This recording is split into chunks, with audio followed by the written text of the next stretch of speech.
नमस्कार, हार्दिक स्वागत और अभिनंदन है आपका मेरे चैनल शास्त्र मंथन में।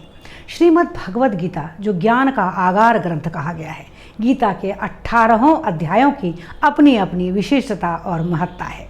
यदि यह छोटा सा वीडियो आपको अच्छा लगे तो कृपया लाइक और सब्सक्राइब जरूर करें और अंत तक जरूर देखें।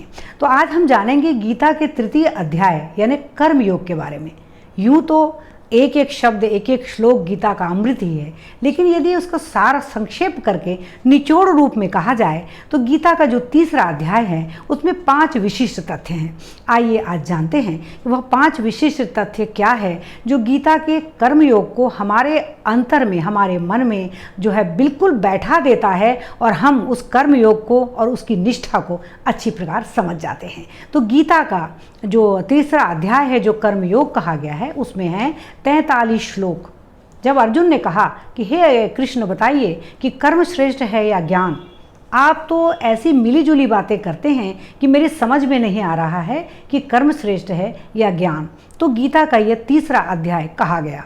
श्री कृष्ण ने केवल अर्जुन को ही नहीं संपूर्ण विश्व को ज्ञान दिया कि कर्म क्या है, ज्ञान क्या है, हमें क्या और कैसा व्यवहार करना चाहिए। तो सबसे पहली बात बताई कि साधन की जो परिपक्व अवस्था होती है उसे हम कहते हैं, उस पराकाष्ठा को निष्ठा। यह 2 प्रकार की होती है, वह है ज्ञान योग और कर्म योग। प्रत्येक मनुष्य हर क्षण प्रतिपल कर्म करता ही है, बिना कर्म के वह रह ही नहीं सकता। ये सृष्टि का विधान है। ये है पहला तत्व। दूसरा है कि प्रत्येक प्राणी यहाँ यज्ञ के निमित्त ही आया है, क्योंकि सृष्टि के प्रारंभ में ब्रह्मा जी ने स्पष्ट कह दिया कि यज्ञ आपको प्रदान करता हूँ, आप इस यज्ञ से देवताओं का वर्धन कीजिए और देवता अपने आशीष से आपको वर्धित करेंगे। और देखा भी जाए तो अन्नवय प्राणः यानी अन्न ही प्राण है। यही सृष्टि का सर्वप्रथम और सबसे अंतिम निष्कर्ष भी है। तो यह जो अन्न है वह कैसे पैदा होता है? कहते हैं कि यज्ञ करो, यज्ञ करने से वृष्टि होगी और वृष्टि से अन्न होगा, तो अन्न से मानव जीवन जो है वह स्वस्थ और सबल बनेगा। तो पहली बात कि जो कर्म है उसे आपको करना ही है। किसी भी समय किसी भी पल बिना कर्म के कोई भी मनुष्य नहीं रह सकता। दूसरा, यज्ञ कर्म को यज्ञ की तरह करें। जिस प्रकार यज्ञ में हम पूर्ण निष्ठा के साथ और बिना किसी फल की इच्छा के कार्य करते हैं, वैसे ही अपने शरीर, अपने मन के लिए ईश्वर के प्रति एक यज्ञ प्रतिदिन हम करते रहें। तीसरी सबसे महत्वपूर्ण बात इसमें बताई गई है कि हे जो भी काम आप करते हैं उसे ईश्वर को समर्पित करके कहिए। श्री कृष्ण ने यूं ही अर्जुन को नहीं कहा कि मयि सर्वाणि कर्माणि संन्यस्त आध्यात्म चेतसा निराशी निर्ममो भूत्वा युद्धस्व विगत ज्वरः। अर्थात हे अर्जुन, सब कुछ मुझ पर छोड़ करके तुम किसी भी प्रकार की शंका से रहित होकर इस जीवन में कर्म के रूप में जो युद्ध तुम्हें प्राप्त हुआ है उसे तुम अपने ग्रहण करो और लड़ो अपने कर्म को करते हुए। चौथी बात जो मेन है इस कर्मयोग की वह है स्वधर्मे निधनम श्रेयः परधर्मो भयावह।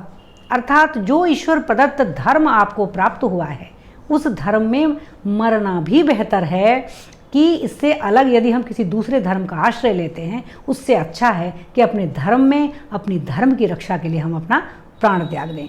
और 5वीं बात कि जिस प्रकार धुएं से अग्नि, मैल से दर्पण और जेर से, जेर कहते हैं वो पानी की जो थैली होती है जिसमें शिशु ढका होता है, तो उस तरह से जेर से जिस प्रकार से वो शिशु ढका रहता है, गर्भ ढका रहता है, उसी प्रकार जो हमारा ज्ञान है जो ईश्वर ने सबको दिया है बराबर रूप में, वह ढका रहता है काम और क्रोध से। तो काम और क्रोध को यदि हम हटाएंगे अपने जीवन से तो उत्कृष्ट ज्ञान हम प्राप्त करेंगे। कैसे? कर्म से, निष्काम कर्म से। और साथ ही साथ जिस प्रकार मैल को साफ करने से दर्पण साफ हो जाता है, उसी प्रकार हमारे भीतर जो अज्ञान की अग्नि है, धूल है, वह काम और क्रोध को हटाने से साफ होती है और एक निश्चल ज्ञान हमें प्राप्त होता है। तो करना हमें क्या है, निचोड़ क्या है इसका, इस अध्याय का, वह जानते हैं। वह है कि ईश्वर को सब कुछ समझकर, आत्मा को सर्वश्रेष्ठ मानकर, बुद्धि द्वारा मन को वश में करके इंद्रियों पर यदि वश कर लिया जाए तो काम रूपी शत्रु स्वतः नष्ट हो जाता है। और कर्मयोग क्या है? तो तो वह है कि अपने धर्म में स्थित होकर अपने कर्म को, जो ईश्वर प्रदत्त समाज प्रदत्त आपका कर्म है, उसको अपने धर्म में स्थित रहकर निरंतर करते रहना है, इंद्रिय संयम के साथ, और आत्मा को सर्वश्रेष्ठ अवस्था में पहुंचाकर, यानी अपनी आत्मा को अनुभव करना है ईश्वरीय ज्ञान की सर्वश्रेष्ठ अवस्था में पहुंचाकर।